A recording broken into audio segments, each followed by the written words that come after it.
আমার বরের কাণ্ড দেখো বন্ধুরা, আমাকে দুপুরবেলা আলু ভাতে ভাত খাইয়ে এখন নিয়ে এসছে আমার জন্য হচ্ছে ফিশ কাটলেট আর ডিমের ডেভিল। তবে হ্যাঁ, ডিমের ডেভিল আর ফিশ কাটলেটটা কিন্তু বেশ বড় বড়ই ছিল। যতবারই নিয়ে আসে, কোন দোকান থেকে নিয়ে আসে জানি না, বেশ টেস্টি। আর দেখো স্যালাড এখানে কত দিয়েছে, কত পেঁয়াজ আর শসা আর কাসন্দি দিয়েছিল।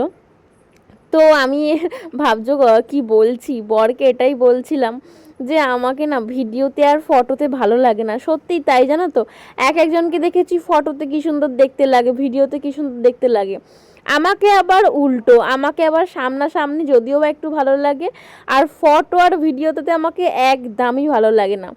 যাই হোক, দেখো মেয়েকে জিজ্ঞেস করছি যে ও কোনটা খাবে। ও বলছে যে ও ফিশ কাটলেটটা খাবে। ওকে বলছি না, তুমি ডিমের ডেভিলটা খাও, ভালো লাগবে। যেহেতু ও ডিম খেতে ভালোবাসে তাই ওকে ওটাই দিয়েছিলাম। তো ওটা